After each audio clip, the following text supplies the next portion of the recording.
Assalomu alaykum do'stlar. Demak, bugungi mavzumiz arteria carotis interna, ya'ni ichki uyqu arteriyasi.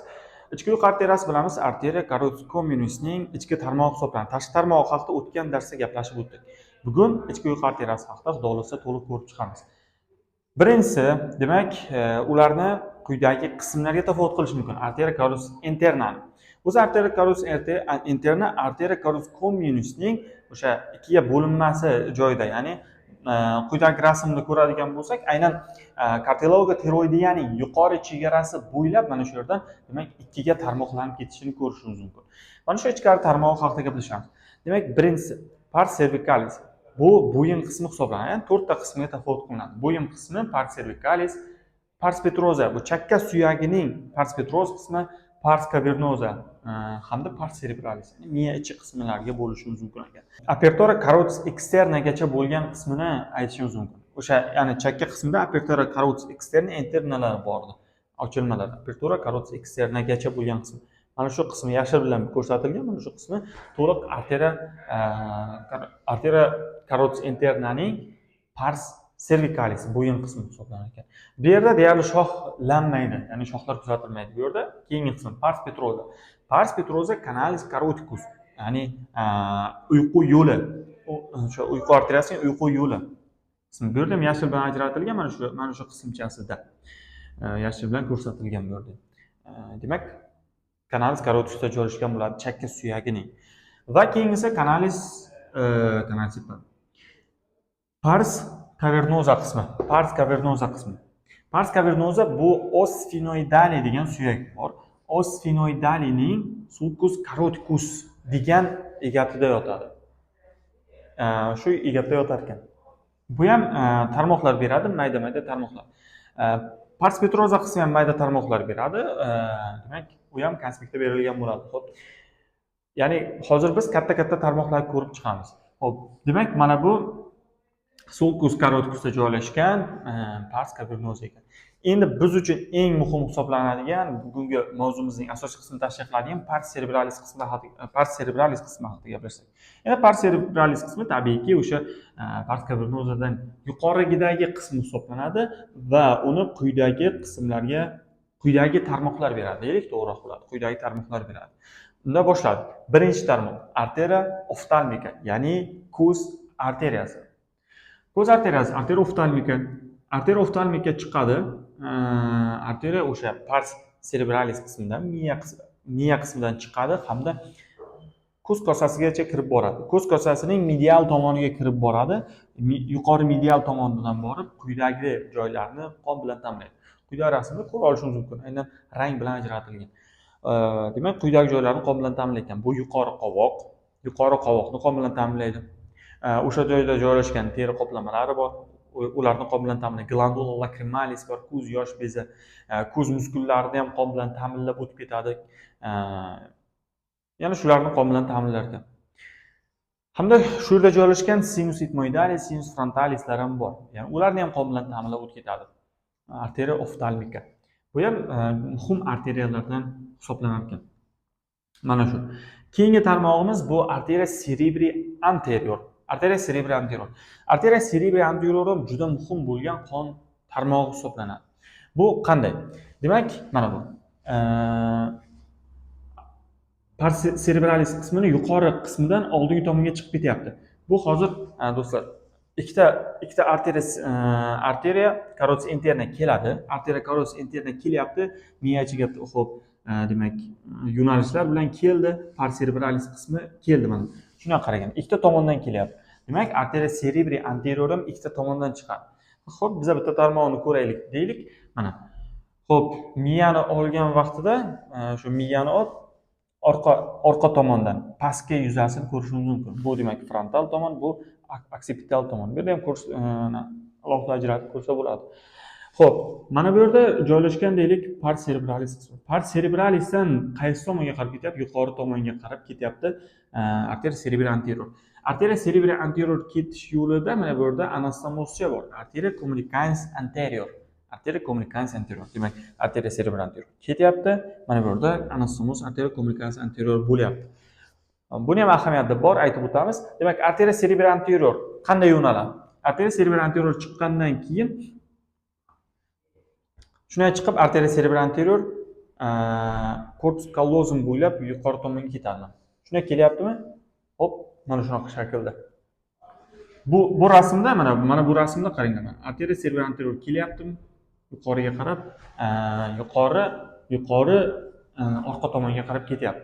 Bu yerda joylashgan corpus callosum joylashgan, qon bilan ta'minlab ketadi bu yerdan bu yerdan. Hali bu demak neurologiya qismi hisoblanadi. Shunchaki terminlar nomini aytib o'tyapman.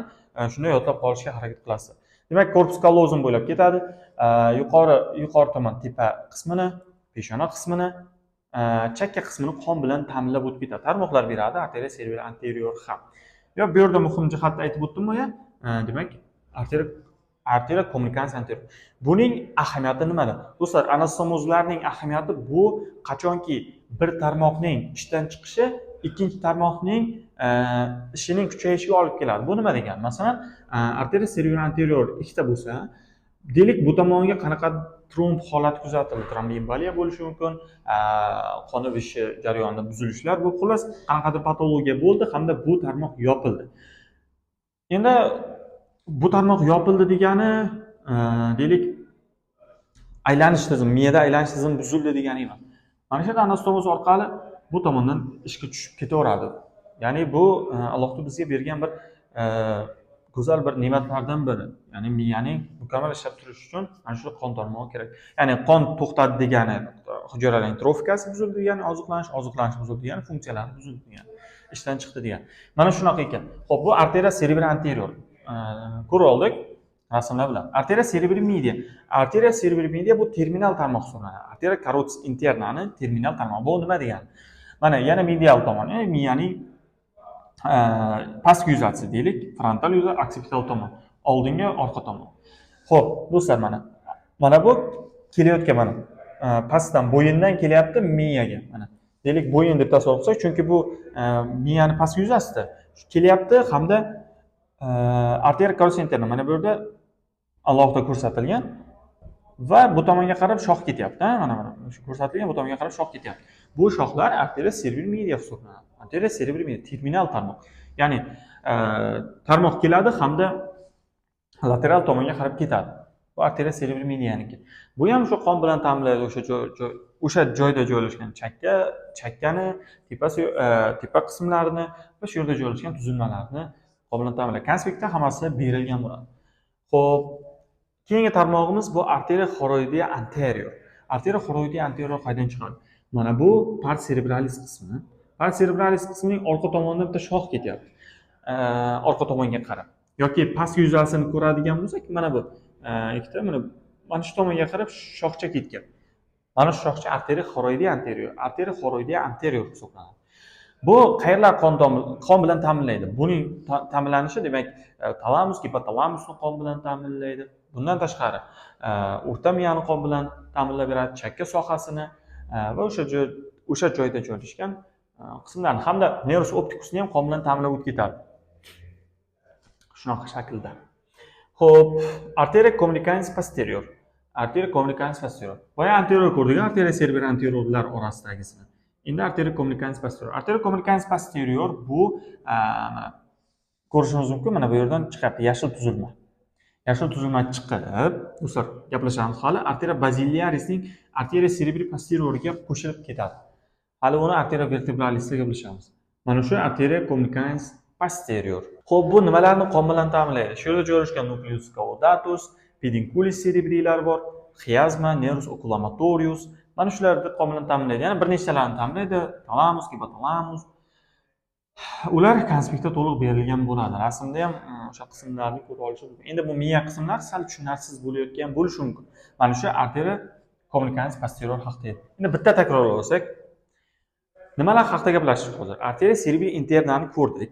Arteriya carotis internani ko'rdik va uning 4 ta qismi haqida gaplashdik.